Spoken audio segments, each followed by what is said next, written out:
हाँ बच्चा लोग, कैसे हैं आप सभी। हाँ हाँ, पता है, डर लग रहा होगा कि आ गया है बोर्ड का एग्जाम, तो हम कैसे देंगे एग्जाम। अभी तक तो हमारी कुछ भी तैयारी नहीं हुई है। तो कोई बात नहीं, डरिए मत, डर सबको लगता है। तो आइए हम देखते हैं कि अगर हम डर रहे हैं तो हम उस डर से बचने के लिए क्या चीजें करें कि हमें डर ना लगे। अरे भाई, डर जाहिर सी बात है कि कुछ भी करोगे डर तो लगेगा, क्योंकि आपका फर्स्ट टाइम है एग्जाम में। छोड़ो, हटाते हैं उस चीज को। अब हमको आपके डर को खत्म करने का कॉन्सेप्ट शुरू करते हैं। आपको बताते हैं कि आपके डर को कैसे खत्म किया जाए। तो आपके डर को खत्म करने के लिए मेरे पास कोई दवा नहीं है, मेरे पास कोई ताकत नहीं है कि मैं आपके डर को खत्म कर सकूं। तो मैं आपके डर को खत्म करने के लिए कुछ मल्टीपल चॉइस क्वेश्चंस लेकर आया हूं साइंस से रिलेटेड। कक्षा 10वीं के बच्चों के लिए साइंस का मल्टीपल चॉइस क्वेश्चन आया है मेरे पास, जो कि आपके लिए काफी बेनिफिशियरी साबित हो सकता है। ये आपके लिए बहुत ज्यादा उपयोगी साबित हो सकता है। तो इसको देखने से पहले अगर आप इस चैनल पर नए हैं तो इस चैनल को सब्सक्राइब कर लें, बेल आइकन को प्रेस कर लें, क्योंकि ऐसी छोटी छोटी multiple choice questions, important questions जो आपके कक्षा 10वीं में किसी भी सब्जेक्ट से रिलेटेड हो सकती है, वो डे बाय डे आपको मिलती रहेंगी।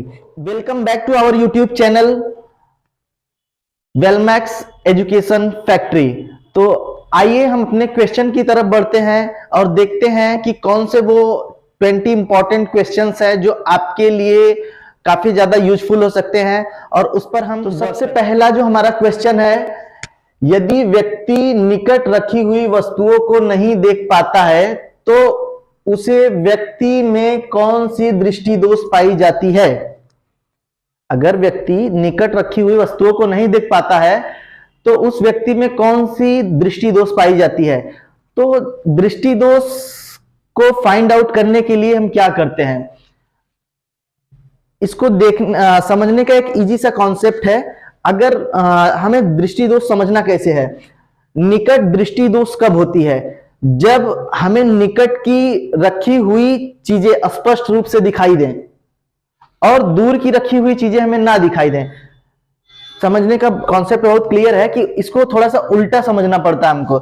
निकट में रखी हुई चीज अगर हमें प्रॉपर वे में दिखाई दे रही है और दूर की रखी हुई चीज नहीं दिखाई दे रही है, तो ये समझ लिया हमें निकट दृष्टि दोष है। और अगर निकट की चीजें हमें नहीं दिखाई दे रही हैं, दूर की दिखाई दे रही हैं, अगर निकट की चीजें हमें नहीं दिखाई दे रही हैं और दूर की चीजें हमें दिखाई दे रही हैं, तब हमें दूर दृष्टि दोष है।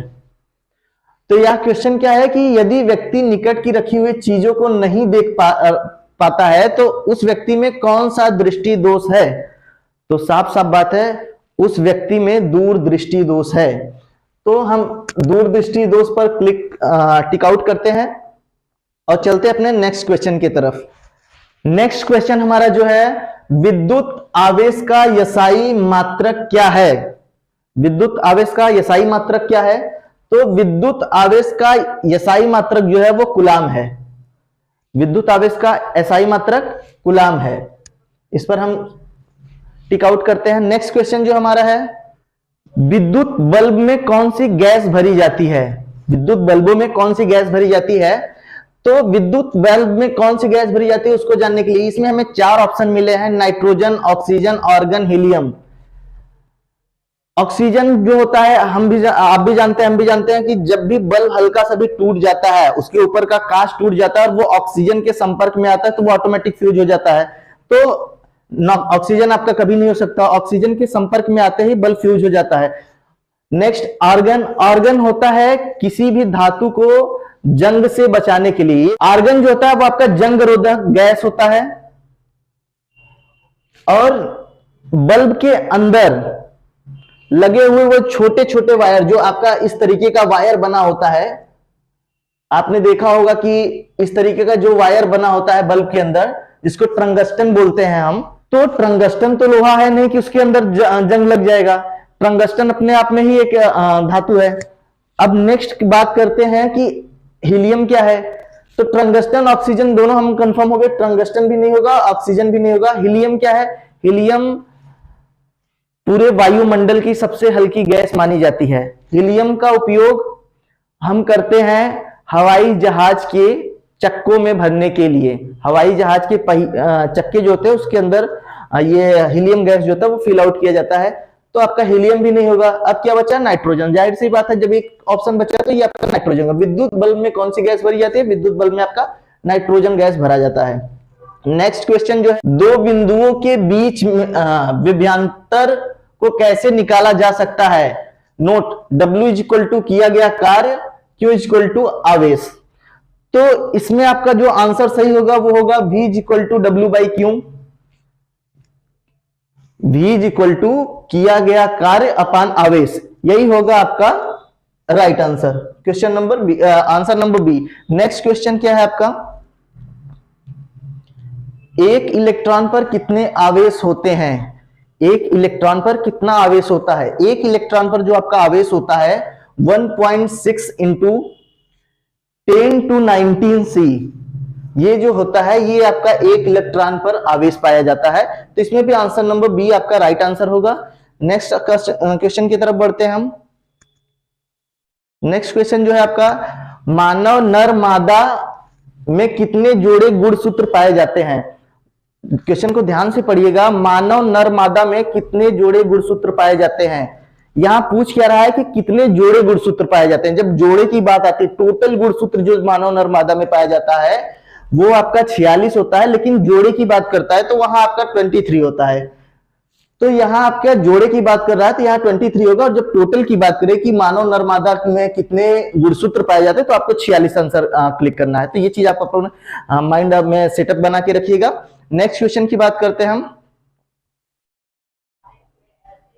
पुष्प के जनन अंग कौन कौन से होते हैं? पुष्प के जनन अंग कौन कौन से होते हैं? तो पुष्प के जनन अंग जो है वो पुंकेसर, स्त्री केसर, ये चीज ये जो है वो आपके पुष्प के जनन अंग है।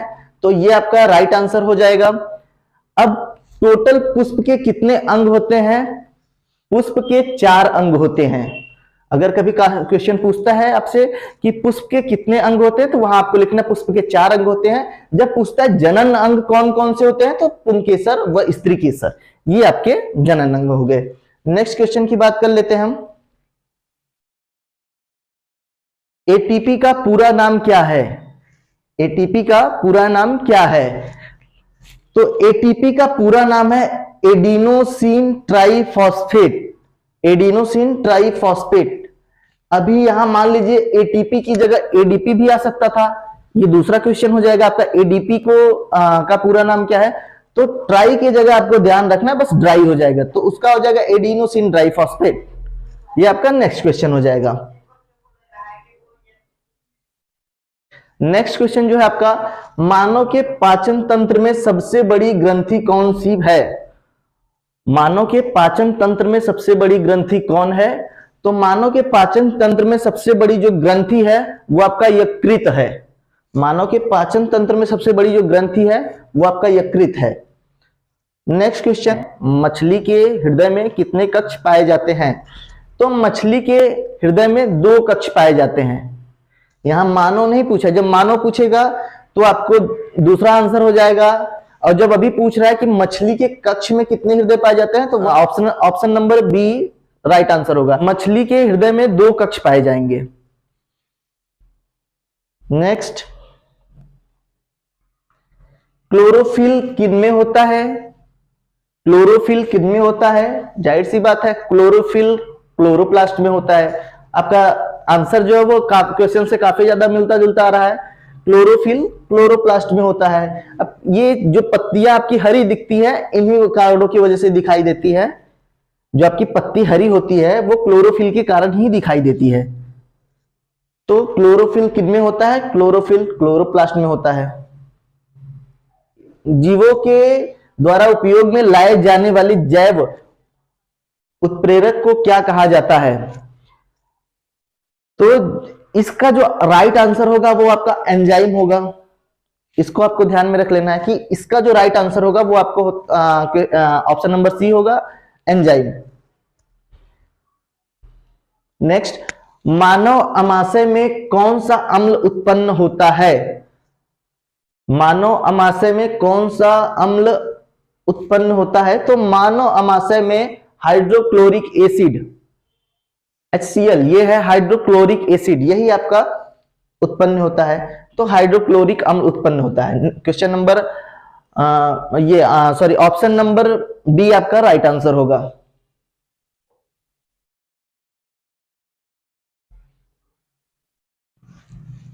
अधिकतर पेड़ पौधे कैसे होते हैं? अधिकतर पेड़ पौधे कैसे होते हैं? आज के टाइम में कौन पेड़ पौधे लगा रहा है?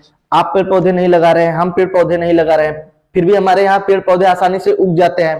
नहीं पेड़ उग रहे हैं, पौधे छोटे छोटे वो उग जाते हैं, तो वो स्वयं से उग रहे हैं। तो यहाँ अधिकतर पेड़ पौधे कैसे होते हैं? वो स्वपोषी होते हैं। अधिकतर पेड़ पौधे कैसे होते हैं? वो स्वपोषी होते हैं।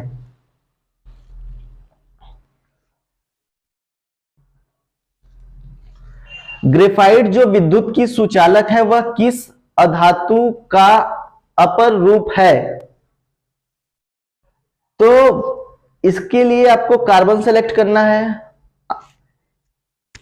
ऑप्शन नंबर बी इसमें राइट आंसर है। नेक्स्ट क्वेश्चन की तरफ बढ़ते हैं हम। विरंजक चूर्ण का उपयोग किसके लिए किया जाता है? विरंजक चूर्ण का उपयोग किसके लिए किया जाता है? तो विरंजक चूर्ण का उपयोग जो है वो कपड़ों में सूती और लिनेन के कपड़ों को धुलने के लिए, उसके साफ सफाई के लिए किया जाता है, विरंजन के लिए किया जाता है। वस्त्रों के उद्योग में सूती एवं नीलेन विरंजन के लिए किया जाता है, तो इसमें सही रहेगा। नेक्स्ट, नेत्र गोलक का व्यास लगभग कितना होता है? यहां आपको थोड़ा सा कंफ्यूजन हो सकता है 2.5 और 2.3 में, बट आपका जो राइट आंसर है वो 2.3 है। नेत्र गोलक का लगभग व्यास जो होता है वो 2.3 सेंटीमीटर होता है। तो आपको जब ये और ये दोनों ऑप्शन देखने को मिले तो आप हमेशा 2.3 को ही सेलेक्ट कीजिएगा। जब आपका 2.5 ना रहे तो आप उस समय जब आपका 2.3 ना रहे तो उस समय आप 2.5 को सिलेक्ट कर सकते हैं, बट अभी के लिए ये आपका 2.3 ही राइट आंसर होगा।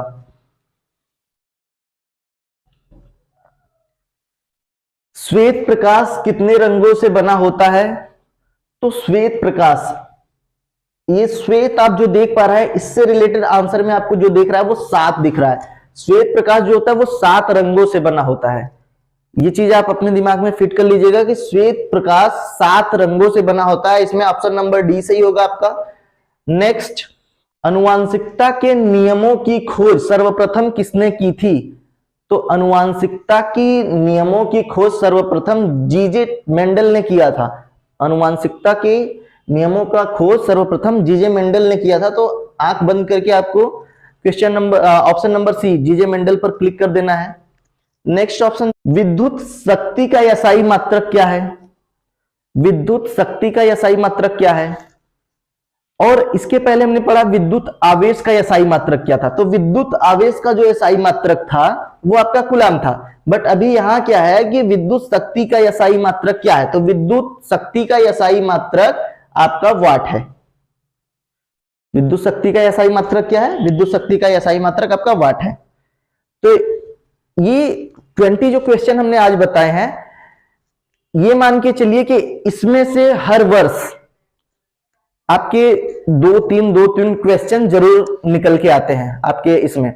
बट अभी का जो पैटर्न है वो इस बीहैव पर है कि इसमें से अगर आप 20 क्वेश्चन, ये बाकी मैंने इसमें 1-2 क्वेश्चन और भी एडिशनल आपको बताएं, अगर ये क्वेश्चन आप प्रॉपर तरीके से पढ़ लेते हैं, याद कर लेते हैं, तो मैं 101% की गारंटी देता हूं कि इसमें से 7 से 8 क्वेश्चन जो है, 7 से 8 क्वेश्चन आपके बोर्ड एग्जामिनेशन में आने ही आने हैं। तो आप इस 20 to 22 क्वेश्चन जो भी आज मैंने बताया उसको आप एकदम स्ट्रांग तरीके से याद कर लीजिए। इसको याद करने के बाद आप ये मान के चलिए कि इसमें से 7 से 8 क्वेश्चन आपका 101% आएगा। तो इस वीडियो को क्लोज करने से पहले मैं आपसे एक बार फिर से रिक्वेस्ट करना चाहता हूं कि इससे रिलेटेड अभी मैं और भी वीडियो अपने YouTube चैनल पर रखने वाला हूं, जो कि हमारे 10वीं के बच्चों के लिए। 2025 के बोर्ड एग्जामिनेशन के लिए काफी ज्यादा हेल्पफुल होगा। और एग्जामिनेशन आने से पहले मैं 600 में से 400 नंबर तक के राइट आंसर दूंगा। इस जो आपका YouTube चैनल रहेगा, 600 में से 400 नंबर तक के राइट आंसर मैं आपको प्रोवाइड करता रहूंगा। और ऐसे ऐसे क्वेश्चन दूंगा जो कि आपके बोर्ड में मिलने तय है, आपको वो आपके बोर्ड में आपको मिलेगा ही। तो आप इस चैनल को सब्सक्राइब कर लीजिएगा और सब्सक्राइब करके बेल आइकन को भी प्रेस कर दीजिएगा, ताकि आपको इस चैनल पर अपलोड होने वाले वीडियो के नोटिफिकेशन सबसे पहले पहुंचे। और हमारे 10वीं के बच्चों को ये चीज अगर सबसे पहले जाता है तो वो सबसे पहले वीडियो देख पाएंगे, और सबसे पहले वीडियो देख पाएंगे तो उनके पास ज्यादा समय होगा कि वो इस चीजों को सीख पाए। तो आप इसको सब्सक्राइब कर लीजिए, सब्सक्राइब करने के बाद बेल आइकन प्रेस कर लीजिए। और इसी के साथ हम मिलते हैं आपसे नेक्स्ट वीडियो में सेम कॉन्सेप्ट के साथ, मल्टीपल चॉइस क्वेश्चन के साथ ही हम आपसे मिलते हैं नेक्स्ट वीडियो में। तब तक के लिए धन्यवाद।